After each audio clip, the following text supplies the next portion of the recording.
Hi, I'm Matthew Engel, psychotherapist and coach. Today is November 1st, 2025, and the topic of today's chat is when interactions feel yucky, destructive interpersonal styles, and their ripple effect on mental health. I'll start with a little bit of background about myself. My parents divorced when I was a young child. I spent time with each of them throughout my childhood. Among the many differences between my folks were a marked contrast in how they expressed feelings and navigated conflict. On one side of my family, tempers were quick, volume was loud, words were used as swords, and anger as a means of control. On the other side, there was almost never an outburst. Instead, it was riddled with guilt, shame, and cold shoulders. Neither strategy was more or less productive than the other, and neither were ideal role models regarding how to effectively be present with, much less communicate, feelings. Having only been in their 20s at the time and products of the families in which they grew up, both of my parents were ill prepared for either. I can't fault them for that. I did receive love, and each of my parents had strengths. But the situation left me with a lot to sort out.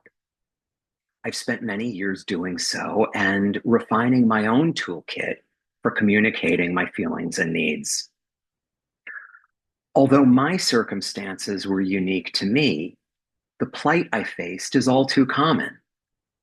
Society does a lousy job in teaching us to honor our feelings and needs with tenderness and to communicate them in earnest. When people feel triggered, they have a tendency to behave poorly. Over the past 29 years, I've worked with countless clients as they navigated the depths and challenges of their own self-awareness and interpersonal communication.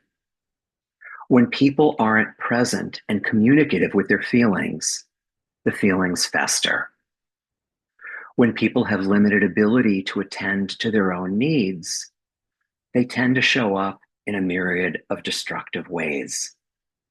These can present as behaviors, characteristics, or even an internal experience as follows: critical, irritable, petty, obsessive compulsive, withdrawn, icy, cold shoulders, anxious, distractible, fatigued, sleepless, seeking distractions, always busy, restless, emotionally distant, rarely at ease, difficult to read, depressed, addictive, which can pertain to substances, food, work, spending, social media, one's image, and so forth. Overly intellectualized, dismissive, sending mixed messages, actions that don't seem to match words, non-committal, dodging the question, changing the subject, chronic, inexplicable aches and pains, being lost in fantasy, highly forgetful, fidgety, avoiding eye contact, moody, temperamental, reactions that just don't seem to match the situation, confusing, makes excuses, plays the victim, blaming, passive aggressive, poor boundaries. Certainly, this isn't a complete list. Any of these behaviors coming from one person can trigger any of the others in another person as they lead to feelings of sadness, frustration, resentment, disillusionment, fear, lack of self-value, that feeling like you're walking on eggshells, hopelessness, and despair, as well as mistrust of the other person and of our own read of the situation and of ourselves. If any of this feels a little too familiar with regards to your responses or someone close to you, it may be time to get some professional support.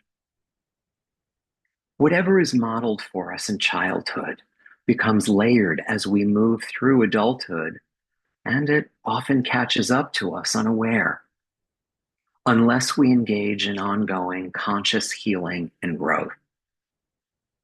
Learning to attune to the depth and breadth of our own feelings and needs takes time and practice, and the process evolves throughout our lifetimes. In other words, there is no completion point. As life changes and we face new challenges, we have a tendency to regress or feel stuck at our limit as we are perpetually challenged to strengthen our toolkits. In a future newsletter and video, I'll contrast this chat with a discussion of more adaptive qualities with regards to addressing one's needs. In the meantime, I send you blessings. Feel free to be in touch if I can be of support.